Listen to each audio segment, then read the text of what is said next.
Yeah. Welcome We're back. back. We're back. Yeah. Did you ever see that video that Steve Hughes wearing the Kevin Harvick number 4? Oh, wait a minute. Let me stand up. There you are. There, almost got it. Yeah. This is difficult. Yep. There we yep. go. Perfect. Thanks. Yeah. One time, Harvick. Not very coordinated.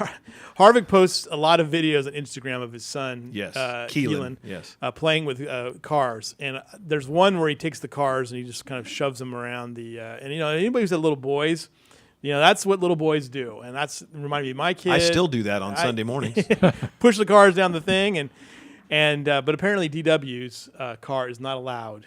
Oh, is that right? In the races, and the deal is that it looks too old. Yeah, I'll agree with that. So there's a really funny video of Harvick trying to convince Keelan that it's okay, and Keelan's like, nope. And so when he was here, I asked him. I said, "Hey, is DW's car, allowed to race?" And I think Harvick was thinking we were going to ask sort of a serious question, and he kind of paused and kind of laughed about it for a second. No, DW's car is not allowed in the races anymore. So nice. It's too old. Too old. I'm thinking about making the same move with you. How long before Keelan is in a mini dwarf, you think? I don't think that'll happen. I think you follow Delana Harvick on Twitter. I think she's outstanding, by the way, on Twitter. She was doing a thing before Richmond, and one of the fans' questions was, will we see Keelan in a go-kart? And she said, not just no, hell no. Wow. I think we'll see. I think before we see Keelan in a race car, we'll see him at the Masters.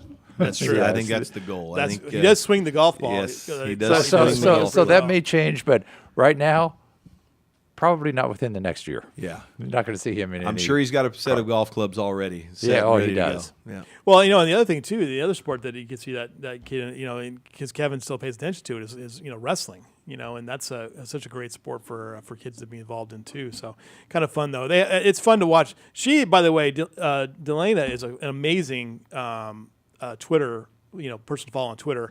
Just on top of the race the whole time, and it's just as good as anybody out there, I think. I think if you follow that trio of Josh, Kevin, and Delana, that's pretty good. Yeah. There's good humor, not just Monday through Thursday, but Friday, Saturday, and Sunday as well. And the thing that, like with he's mentioned Dale Earnhardt Jr., I mean, the banter back and forth between that's good Harvick stuff. and him sometimes is pretty good, too. Happy birthday to Dale Earnhardt. Yeah, today's his birthday. That, right? Yeah, Mike Griffith on top of that.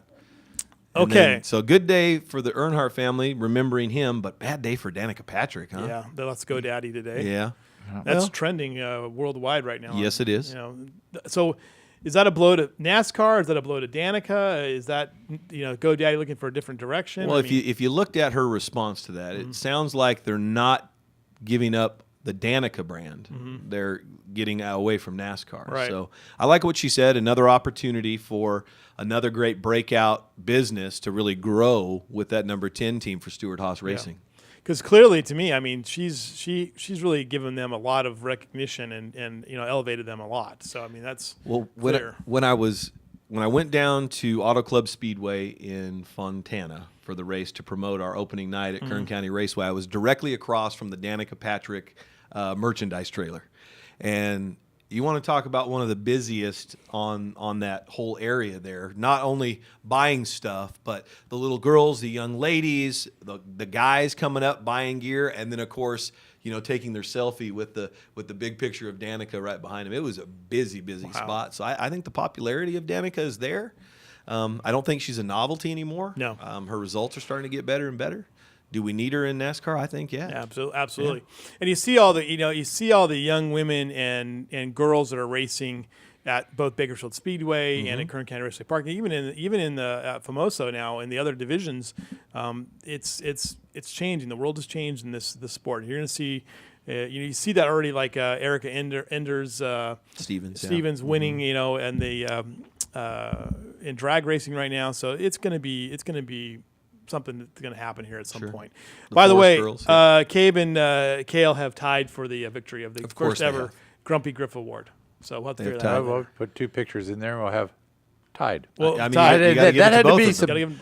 I've got to hand the co-winners. voters an award for that, for getting those brothers tied. let's get through these results real quick here. Let's finish up our results here. Okay. And I think I might have one of them backwards, but Corey Stacey was your winner in the 911 series. Yep. Amanda County Perryman, Sheriff. by the way, doing a great job with the photos. Well, and thanks. sending me Yeah, the we're photos in. glad to have her out there. So there's your winner in the 911 series. Let's keep going. Kelly Larson, our trophy girl last Saturday night. Kale Kale McClenny. McClenny, the junior mini dwarf over Mallory Myers.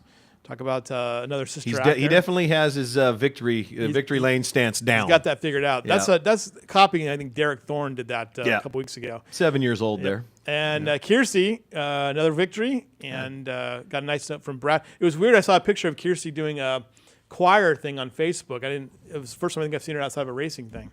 So kind of interesting. There she is. She pulled double duty. She also made her debut in the Bandos. Inex Bandoleros. A little bit of a rough night for her. I think they had to switch a motor out on the Bando, but great that she's moving up in that Sign Factory number 17 car.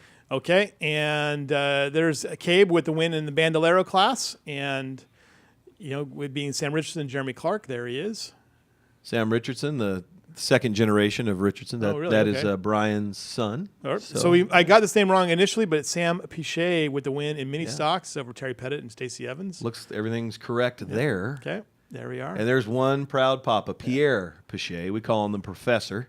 And that is the first win by any Pichet in racing. So congratulations to the Very Pichet nice. family.